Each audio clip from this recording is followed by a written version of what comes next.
नमस्कार दर्शक बंधु जय जगन्नाथ। पवित्र सिंह संक्रांति उपलक्षे आपण मान अनेक अनेक शुभेच्छा और शुभ अभिनंदन। चलित इंग्राजी अगस्ट मास 16 तारीख 2024 मसीहा शुक्रवार दिन पुरपल्ली रे सिंह संक्रांति पालन करा।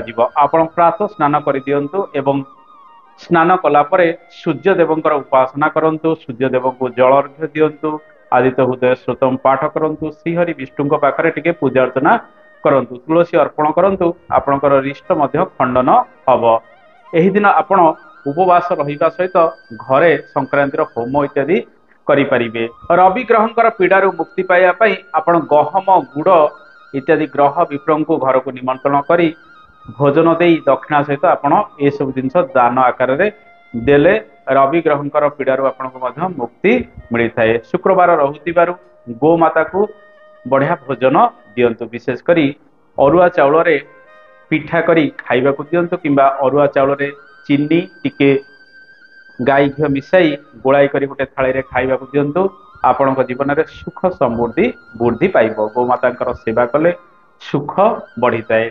दर्शक बंधु आपण राशि रे किपरि शुभ फल गुड़िक प्राप्ति हम से विषय जानिबा। या सहित पंजिकार फल कौन रहिबो से विषय जानिबा। संक्रांतिर पुण्य काल जदि आमे देखिबा मध्याह्न समय संध्या पर्यंत रहिबो। एही समय आपण दान पुण्यर कार्य गुड़िक करि पारिबे। संक्रांति रहुतिबारु देवालय रे भक्त मानकर भिड़ लागी रहिबो। विशेष करी श्री जगन्नाथ मंदिर रे अनेक भक्त एही दिन प्रभुंकर दर्शन करिया पई जाइथांती। दर्शक बंधु आसंतु जानिबा पाणीपागर स्थिति किपरि रहिबो। तत्परे आमे जानिबा आपणक राशि रे शुभ फल गुड़िक कौन रही। ए मासरे हीन जल वृष्टि हबार संभावना रही। पंजिका अनुसार किंतु देशर उत्तर पूर्व भाग सहित मध्य भाग रे प्रबल वर्षा समय समय होई बादल पटा वर्षा होई बन्या उपजी पारे एवं भूस्खलन इत्यादि उपजिबार संभावना रही। एवं अग्निदाहर परिस्थिति मध्य किछि किछि जगार उपजिबार संभावना ए मासरे रही। सिंह मास कहले सिंह संक्रांति रु कन्या संक्रांति पर्यंत जो मास रही है ताको आमे सिंह मास कहिताउ। ए मास 30 दिन पर्यंत भोग होई थाए।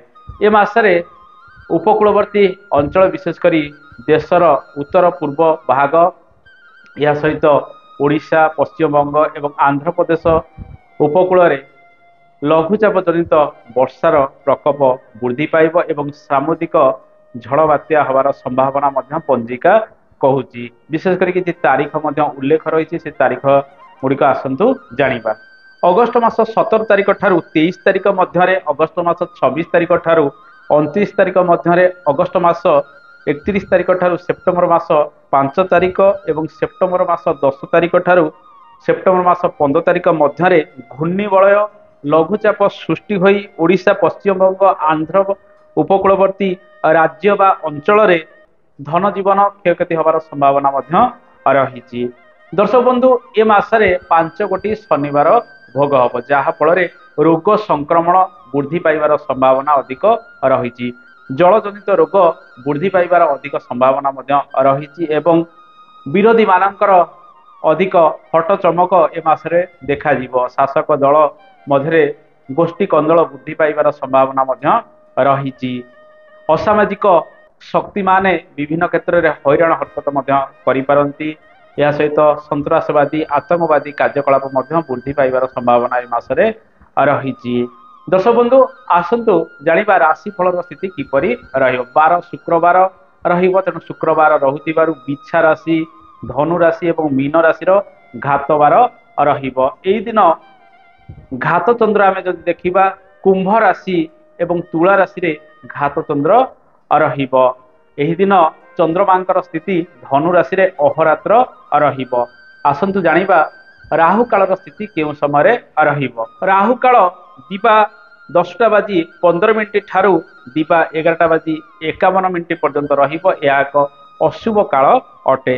अमृत बेला देखिबा सकाळ 6टा बाजी 19 मिनिट ठारू दिन 1 बाजी 7 मिनिट पर्यंत अमृत बेला रहिबो। तत्परे अपराह्न 4टा बाजी 31 मिनिट ठारू संध्या 5टा बाजी 23 मिनिट पर्यंत अमृत बेला रहिबो। जेहेतु ए दिन धनु राशि रे चंद्रमांकर उपस्थिति रहिबो କେଉଁ କେଉଁ ରାଶିରେ ଶୁଭ ଫଳ ଗୁଡ଼ିକ ଅଧିକ ବୃଦ୍ଧି ପାଇବ ଆସନ୍ତୁ ସେ ବିଷୟରେ ଜାଣିବା।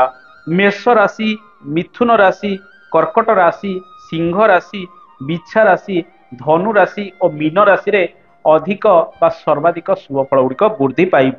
ଏହି ଦିନ ଅଶୁଭ କେଉଁ କେଉଁ ରାଶିରେ ରହିବ ସେ ବିଷୟରେ ଆସନ୍ତୁ ଜାଣିବା। ଏହି ଦିନ ବୃଷ, କନ୍ୟା, ତୁଳା, ମକର ଏବଂ କୁମ୍ଭ ରାଶିରେ ଅଶୁଭ ଫଳ ଗୁଡ଼ିକ ପ୍ରାପ୍ତି ହେବ। ତେଣୁ ଆପଣ ଉପରୋକ୍ତ ଉପାୟ ଗୁଡ଼ିକ କରନ୍ତୁ।